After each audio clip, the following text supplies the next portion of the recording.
الحمد لله والصلاة والسلام على رسول الله وعلى آله وصحبه وسلم. إن الحمد لله نحمده ونستعينه ونستغفره ونعوذ بالله من شرور أنفسنا وسيئات أعمالنا. من يهده الله فلا مضل له ومن يضلل فلا هادي له. وأشهد أن لا إله إلا الله وحده لا شريك له وأشهد أن محمدًا عبده ورسوله صلى الله عليه وعلى آله وصحبه وسلم. أما بعد. So what comes after death is the grave, or more generally, the عالم البرزخ, the state of al-barzakh.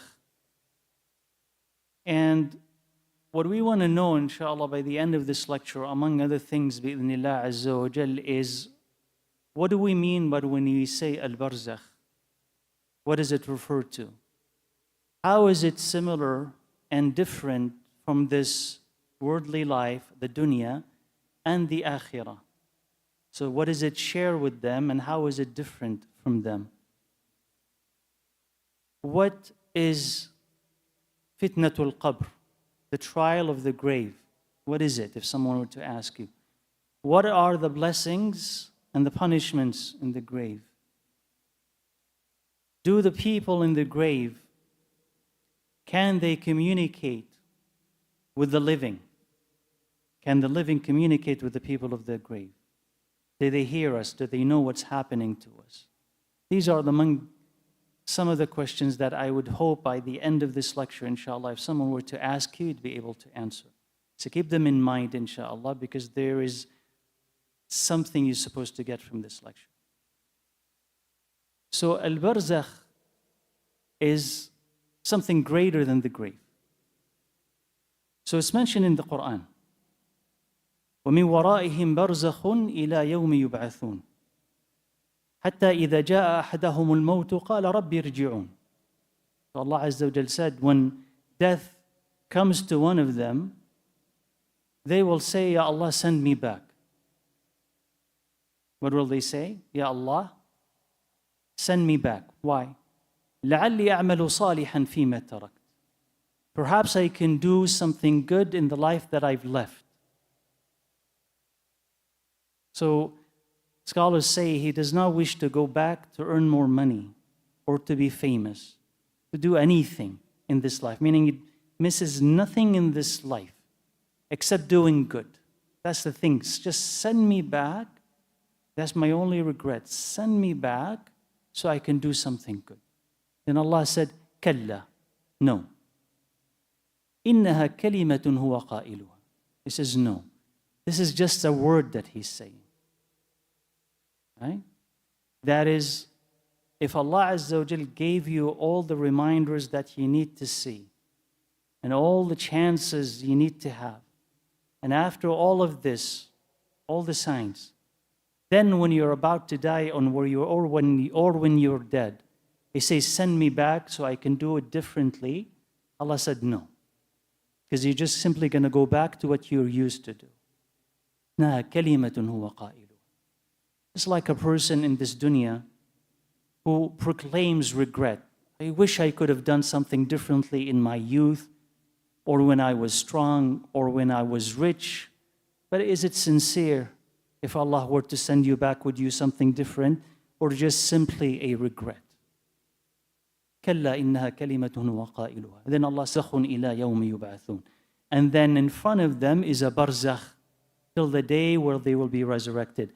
Barzakh mean in the language a barrier between two things that separates them. So Allah says in another ayah, بَيْنَهُمَا بَرْزَخٌ لَا يَبْغِيَانِ. Between two bodies of water is a barrier. They don't transgress. That's what a barzakh mean. So a barzakh is greater than the grave. Because the common question that sometimes you're asked, it says, what if a person is not buried? Will he be questioned? Because the question in one's mind is, su'alul qabr, the question in the grave. What if someone is cremated? Will he be punished? So he's saying we call it the punishment or the trial of the grave because it's most commonly happens where? In the grave. But if someone is cremated, is questioned and is still punished or blessed because it's on the soul connected to whatever is or remains of the body. So it doesn't matter. You're never going to escape it. Whether you are buried or in the belly of an animal or you've been burned. Right? So the barzakh is bigger. Does that make sense? Okay? So promise me none of you is going to ask me that question again?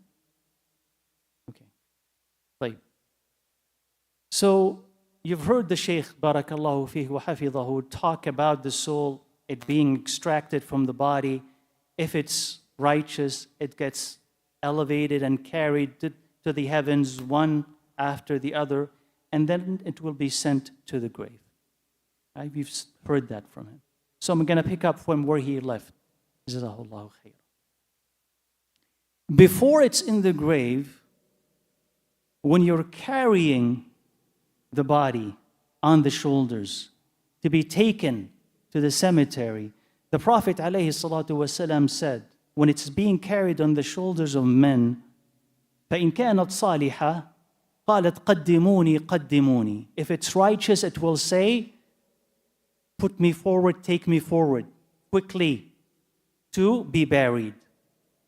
وَإِن لَمْ تَكُنْ صَالِحَةً قَالَتْ لِأَهْلِهَا وَيْلَهَا إِلَى أَيْنَ تَذْهَبُونَ بِهَا. And if it's not righteous, it will say, misery to me or woe to me, where are you taking me? So it knows where it's going. So, you know when you pray janazah on a body, and then you carry it, the soul has consciousness of what is happening. It's around. And by the way, one of the things that I wanted to ask or wanted us to know about is near-death experiences and how that is related to the barzakh. And our ability, I mentioned our ability to communicate with the dead, right? So can we conjure up spirits and ask them questions? So I hope we'll also be able to answer that question. So anyway, so the soul has consciousness when it's being carried on the shoulders of men and what is going to happen to it. So there's an awareness, right? It knows. And then when you take that body and you bury it, as some of the Sahaba said, Amr ibn al-As, if I remember right, he said, and even if you bury me, wait next to the grave, next to my grave, قدر ما ينحر جزور ويقسم لحمها. As long as it takes to slaughter a camel and cut up and distribute the meat. So about 20 minutes. حتى أنظر ما أراجع به رسل ربي وأستأنس بكم. Until what? Until I see what I will reply to the messengers of Allah Azza wa Jal, and so that you give me comfort with your presence. And the Prophet ﷺ said after the person is buried, وَإِنَّهُ لَا يَسْمَعُ قَرْعَ نِعَالِهِمْ. He says he hears their footsteps. So he's down there, the soul is down there with the body, and they are conscious and aware of what is happening on top. He hears the people around, he knows who is there, and according to Allah, he say, don't rush and leave. Why? What's happening? The person is being what? Questioned and asked. Okay? So give me comfort with your presence. And the Prophet ﷺ said, سَلُوا لِأَخِيكُمُ الْمَغْفِرَةَ وَالتَّثْبِيتَ فَإِنَّهُ الْآنَ يُسْأَلُ. He says, ask forgiveness and steadfastness for your brother, because now he's being questioned. Now. So that tells you it's as soon as you bury the person and you finish the barrier, all of it, you wait for about 20 minutes, because at that time they're being questioned. Right then, they're being questioned. Okay. Now, anything that is going to happen to us after our death can only be known through news from Allah Azza wa Jalla and His Prophet alayhi salatu wasalam. In other words, it's inaccessible through reason and experience, through reason and the senses. Were you to open a grave and monitor what is happening to that person, you will not see any of this. If you were to put a camera with him for days and months and years, you would not see any of it. So this is inaccessible. So there is no room for a person to know what is going to happen except through Allah's revelation. So this is from as-sam'iyat, laysa min al-aqliyat. Reason has no part to play in understanding what happens there. You wouldn't know about it unless Allah Azza wa Jal told you, and Allah told you. So that's the only way that we know. So the first thing that the person experiences in the grave, and if he is not buried, wherever he may be, the soul comes back. It goes up first, right? And then it comes back to the grave. The first thing is that there is the contraction of the grave. The grave, whether you are a believer, a non-believer, a Muslim, whatever you may be, the grave will contract and then expand.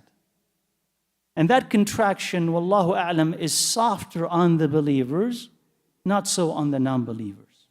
And the Prophet ﷺ said, لو نجا منها شخص لنجا منها سعد يعني سعد بن معاذ.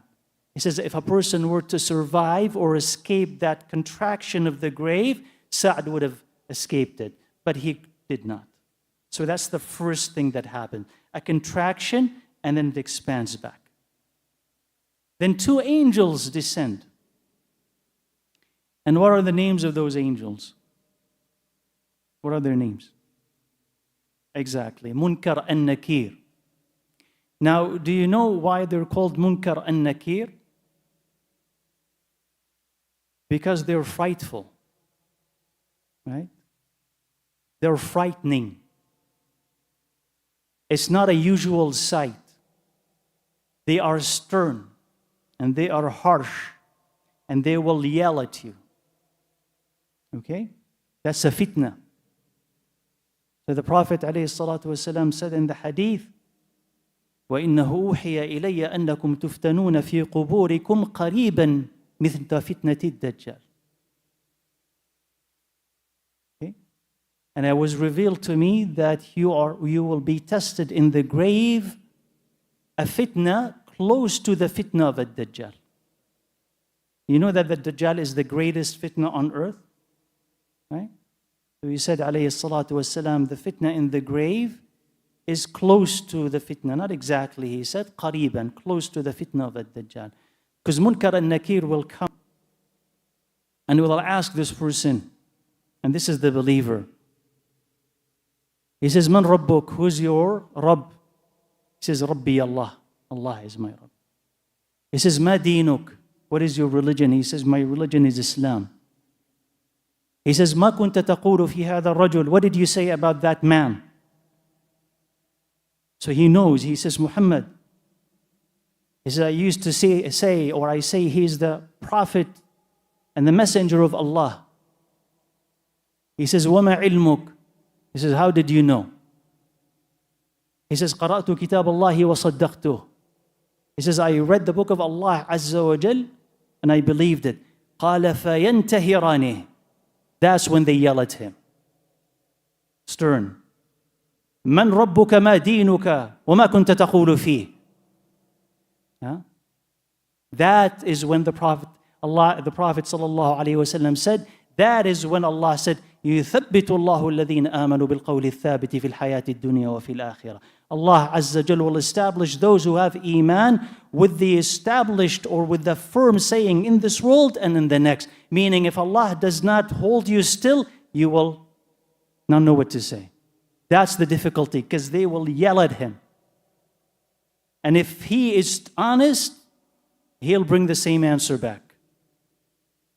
Whereas the other one, the disbeliever, will not know what to say. They will come and ask him, who's your Rabb? Doesn't know. What your religion? Does not know. Who is this? What did you say? What did he used to say about that man?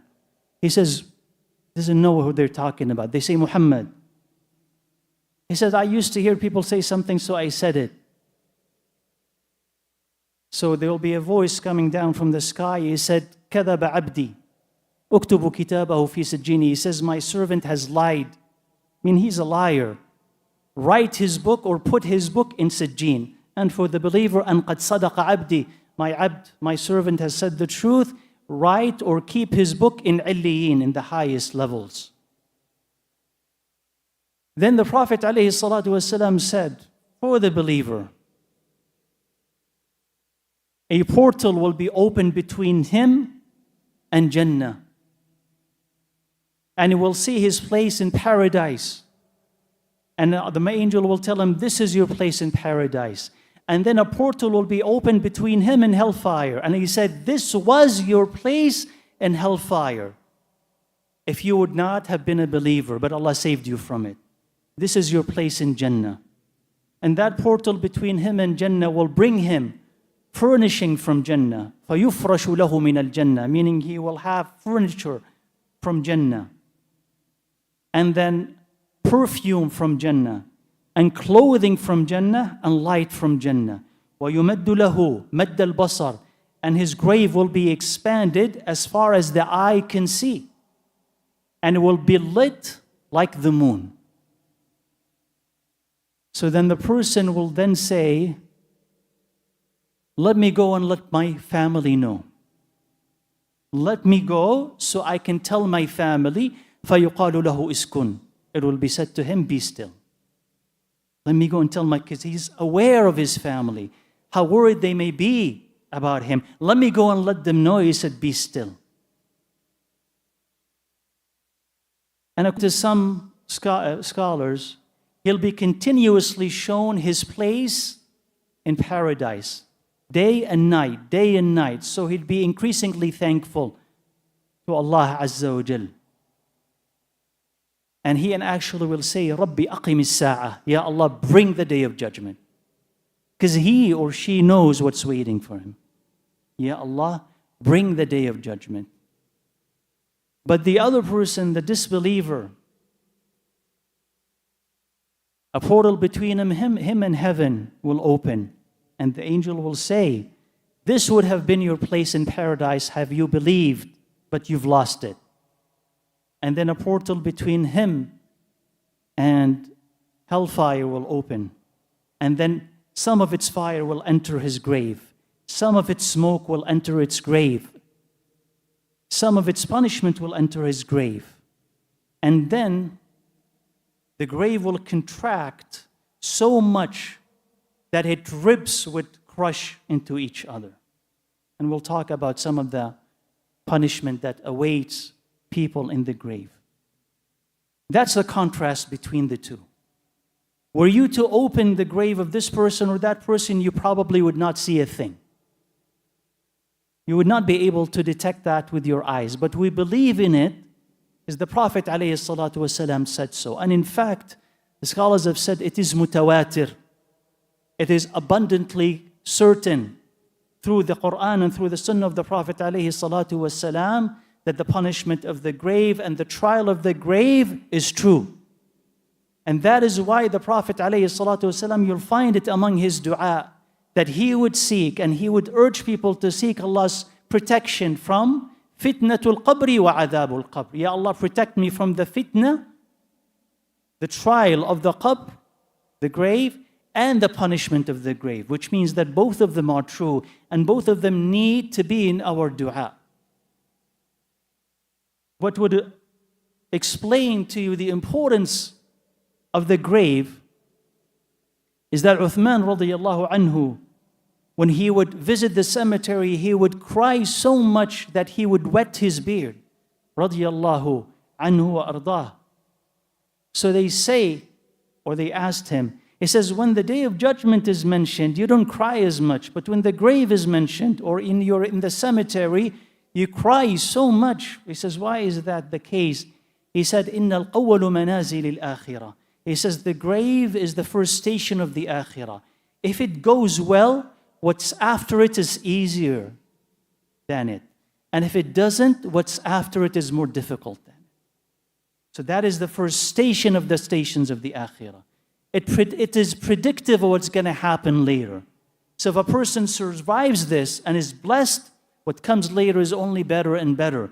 And if it doesn't survive it, then what comes later could be worse and worse. Okay?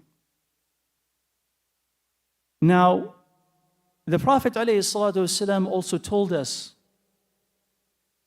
that it doesn't stop there. So let's tackle the believer first and then go to the non-believers. It doesn't stop there. He said, عليه الصلاة والسلام, نسمة المؤمن طائر يعلق في شجر الجنة. He says, the soul of the believer is a bird, or like lands or perches on the trees of paradise.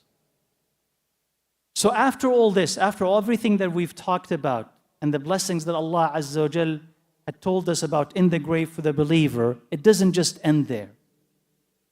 As the body decays, and it doesn't all decay, ajbu dhanab, the last part of his spine, the Prophet ﷺ, he said that part of the bone does not decay. And it is from that the rest of the body, Allah Azza wa Jal sends rain on the day of judgment for resurrection. But as the body starts decaying, the soul of the believer starts having greater attachment to Jannah.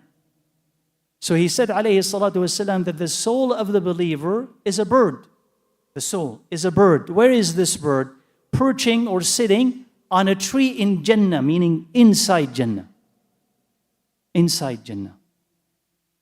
The soul of the shaheed has an added advantage. The soul of the shaheed is inside a green bird, as he said, alayhi salatu wasalam, that flies wherever it wants in Jannah. So that's the added advantage for the shaheed. Because the soul of the believer is sitting on the tree. The soul of the martyr does what?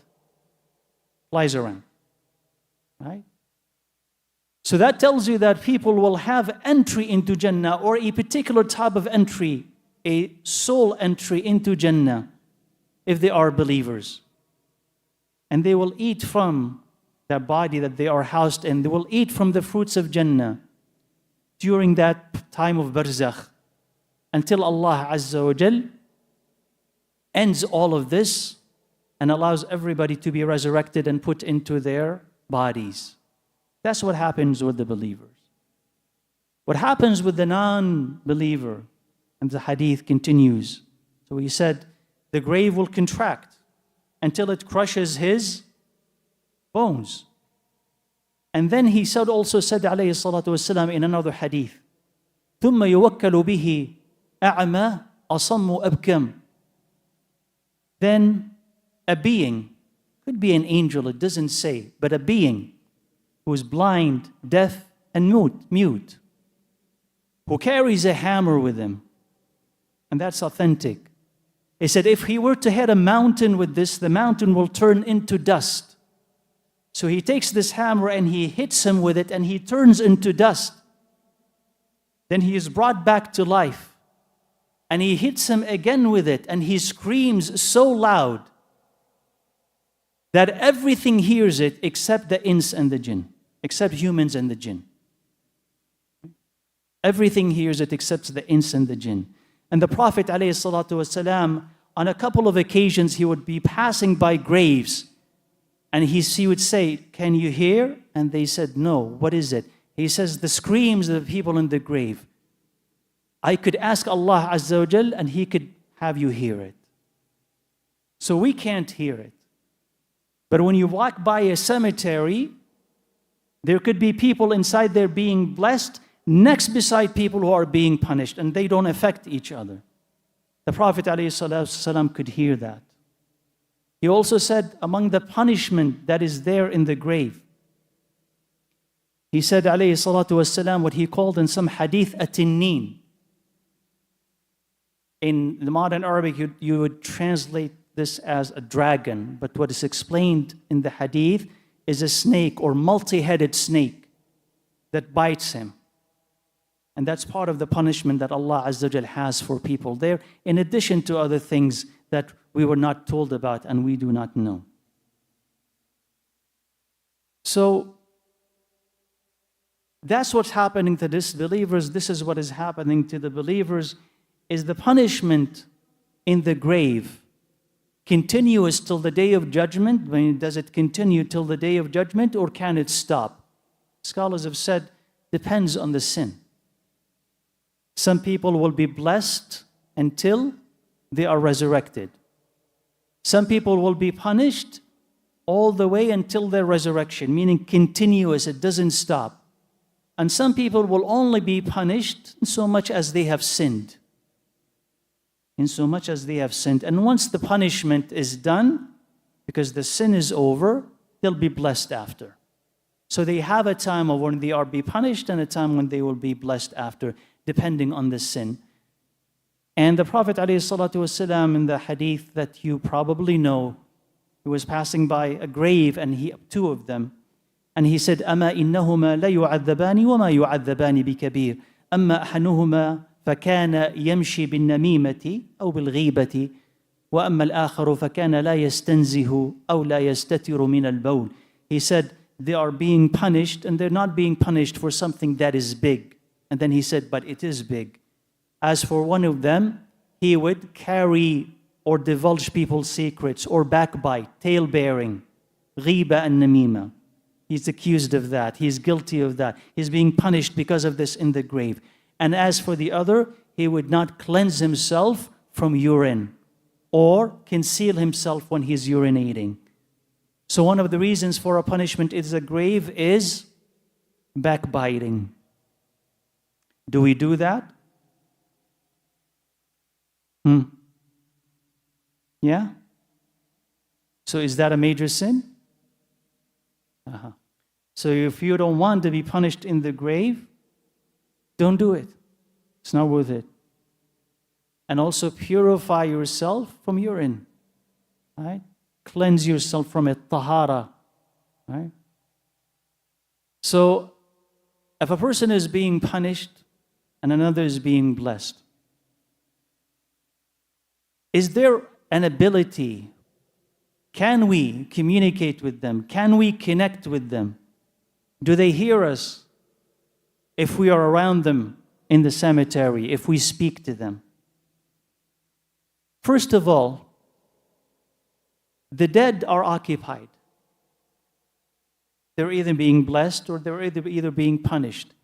Some people believe that the dead can leave their graves and they can roam the earth on particular days, on particular occasions, on particular anniversaries, on Eid. Who has that belief? Let's spruce up the house on Eid because the dead are going to visit. Right? Or non-Muslims who would believe that. The right answer to this is that the dead are not free to roam the earth. They're not free to roam the heavens. They're occupied. Okay? As we've mentioned. If a person is being punished, they can't escape that punishment. And if a person is being blessed, he's between the grave and heaven. So they don't go to visit you. They're not looking down on you. They're not beside you taking care of you. And by the way, when a person loses a loved one, that is a very emotional and vulnerable time. Very vulnerable time. So a lot of us could tend to believe that the dead are around us because it's comforting, or they're looking out for us, or they know what is happening to us. Because it's very reassuring to know that my dad is right next to me, will take care of me, he's watching over me, he's wishing me the best. No, the dead are separated from what is happening to us. The evidence of this is that we have some hadith and some athar of the Prophet ﷺ, that when a new person dies, he is received by the dead, and they want to ask him questions. Then others will tell him, come on, give him some break. He has just been through a lot. Then they will ask him, what happened to so-and-so? Did she marry? What happened to so-and-so? What happened to this and that? So they will only get through their news through the newcomers. And if he had said, oh, he died before me, did you not see him? They'll say, oh God, he had gone to hell. Meaning, if they are righteous, they will have an opportunity to meet new dead people. And if they come, they'll ask them, what happened to this, what happened to this, what happened? They don't know what's happening in the dunya, unless people tell them. And if you were to say, but so-and-so died before me, did he not come? Or if he did not come here, he went somewhere else, not to us. So they have no knowledge of what is happening in the dunya, unless they are told. Right? Now, can we talk to them? Can we conjure up the dead? What if you pass by a person who's a psychic and tells you, I can see your father and your mother right next to you, and they're telling me X, Y, and Z about you, and it's accurate. It's really accurate. They call you by the pet name that only they could call you. And you say to yourself, maybe it is my father right next to me. It is my mother right next to me. Is that true? Who's right next to you? The jinn, who know all of these details, not your parents. So we don't have direct communication with the dead. We can't have a seance, a conjuring of the dead. We can say, let's bring on the spirits, tell me, and that they will talk to you, and you talk to them. That's not true. All that is nonsense. But there is a way where you can talk to the dead and the dead can talk to you. What is that? In what? Come on, it's fine. Even if it's wrong. In what? Dua? Well, I mean, if you make dua to them, so a person will have a particular station in Jannah. And then he will be elevated, raised up. And he say, Ya Allah Azza wa Jal, by what did I deserve this elevation? He says, because of the dua of your child. So he will know that my child gave me this and that, did this and that to me, for me, that elevated me. So in a sense, you could call that communication. There's another way. Dreams. Dreams. Right? So in a dream, Allah Azza wa Jal says, Allahu yatawaffa al-anfusa hina fi manamiha. Allah Azza wa Jal, right, takes the soul of those people who sleep and those who are dead. That He takes the souls of both. So sleep is a minor death. It resembles death, where the soul separates, not completely, but partially from the body.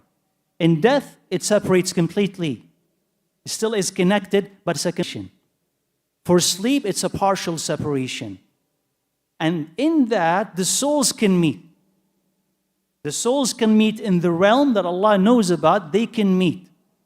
So you could see the Prophet ﷺ and your vision could be true. You could see your mother and your father. You could see any dead scholar. That's always a possibility.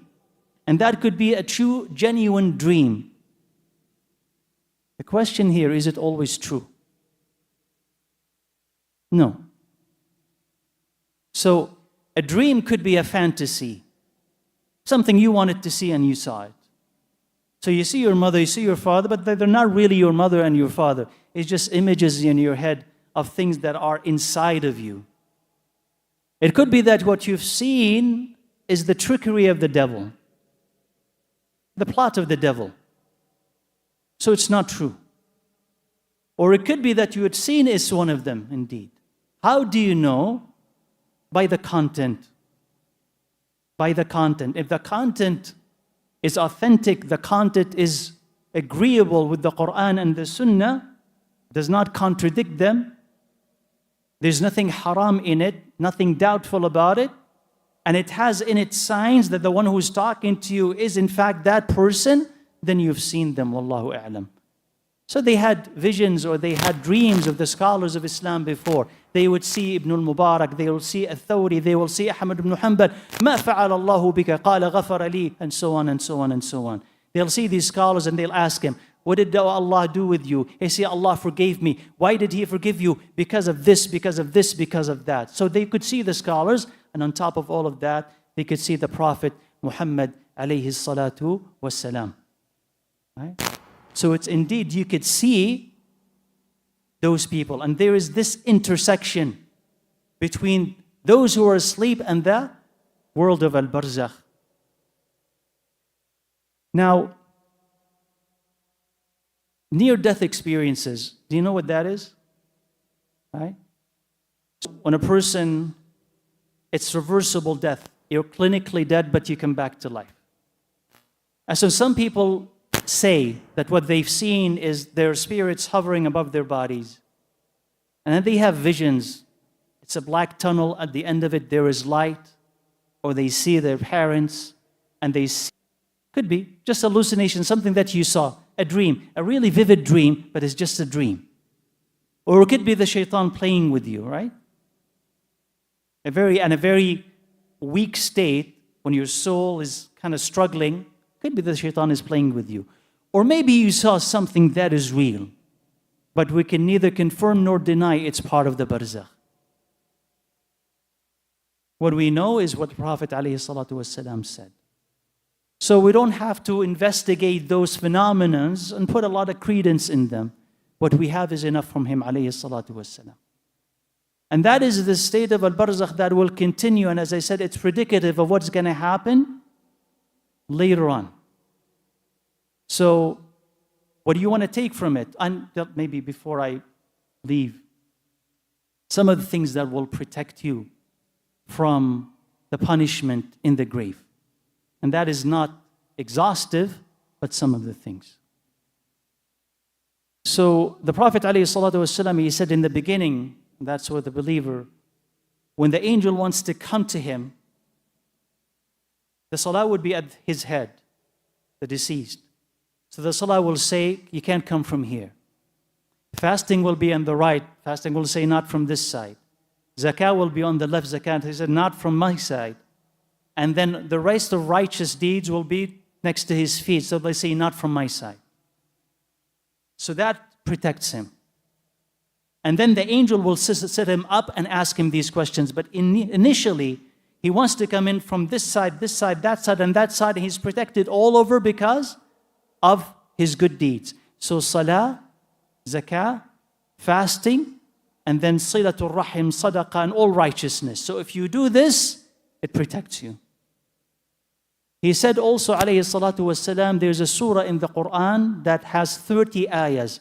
هي المانع المنجية من عذاب القبر. It is the protection from the punishment in the grave. And that surah is what? Mulk. So the Prophet ﷺ would recite it every night. So if you could recite it every night, eventually you'll memorize it. And if you've memorized it and you make it a habit, by the will of Allah Azza wa Jal, that will protect you from the punishment in the grave. The shaheed is protected from the trial and the punishment in the grave. The person who dies on the day or night of Friday is protected from the punishment and the trial of the grave.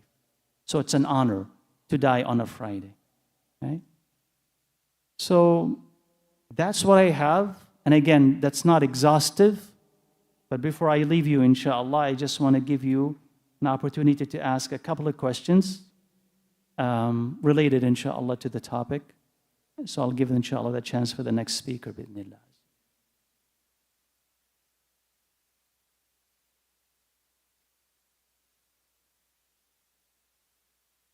Fadal, yeah. I don't know whoever. Go ahead, please.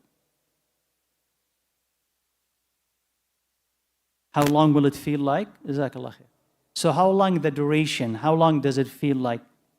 We don't have an accurate sense of how long will it feel like. You reminded me there was something I wanted to mention. There's a hadith in the Prophet ﷺ about Banu Israel. And he said, حَدِّثُوا عَنْ بَنِي إِسْرَائِيلَ فَإِنَّهُمْ كَانَ فِيهِمُ الْأَعَاجِيبِ.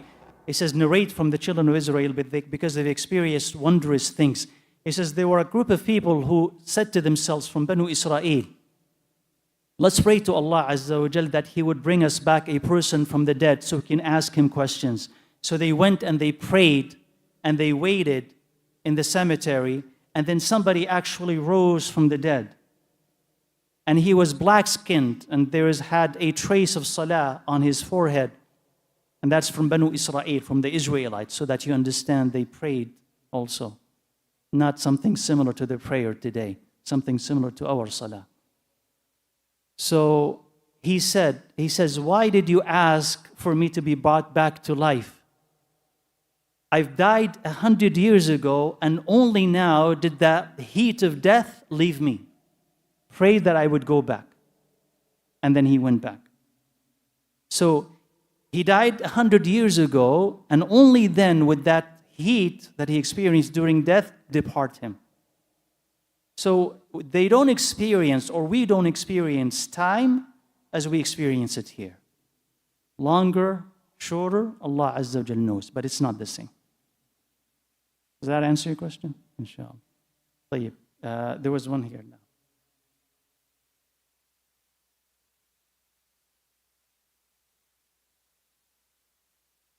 Sadaqah al-Jariyah, how does it help and elevate?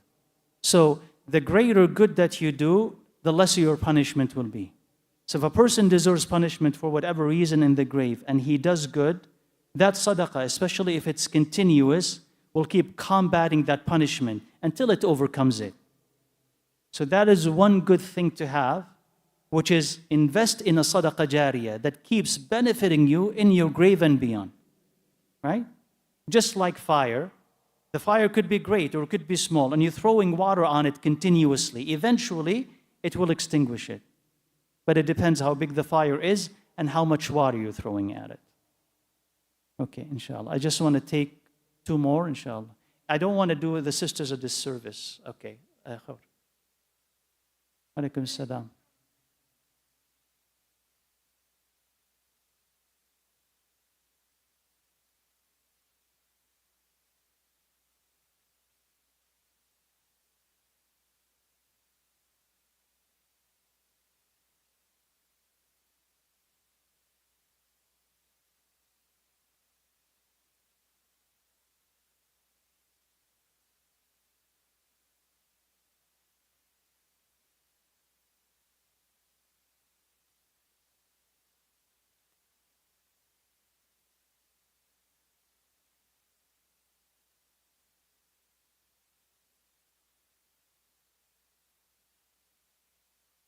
Let me answer this one, and if you can think of the next one, inshallah, I'll answer it. So that's also another good question, inshallah. The evidence we have is, the question is about whether the dead hear us, and about when we visit the grave, do we recite Quran to benefit them, and they will know or be aware of our presence. So first of all, we only have evidence or explicit evidence that they know what is happening around them at the beginning of the burial. We have no evidence that they will continuously know what is happening around them. So if you adhere strictly to the evidence here, although there's disagreement of opinion about it, to be honest, but if you adhere strictly to the evidence, you will say that initially they know what is happening, eventually they don't. So you can't just simply go to them and communicate whatever you want and think that they will listen or they know. Even when you go to Muhammad alayhi salatu wasalam all the way in Medina, and you pass by and you say, Assalamu alayka ya Rasulullah, Assalamu alayka ya Abu Bakr, Assalamu alayka ya Umar. The Prophet sallallahu alayhi wasallam does not know your greeting of salam except through an angel. Right? Is this not that he hears you? He knows it through an angel who tells him so and so said salam. And so whether you are here in Toronto or over there in Medina, when you say salam of the Prophet, the medium is the same. It goes through the same process. So when you go to a grave, you think I'm going to talk to them and they will hear and understand what I'm saying to them. That's not the case. Also, it's not the sunnah to go to the grave and recite the Quran. The sunnah is to say, Assalamu alaikum ahla qawmin mu'mineen wa inna insha'Allahu bikum lahiqun nas'allahu lana wa lakumul afiyah. That's the greeting that you have. It's a dua. But there's no evidence that the Prophet either did or recommended the reading of the Quran in the cemetery, or said that this is beneficial, right? So if you want to do it, if you are among a group who thinks that, and there are scholars who do believe that, if you read Quran and give it as a gift to the dead, it benefits them, you can give it at home. But you don't do it in the cemetery. That becomes a bid'ah. Allah. I should probably conclude.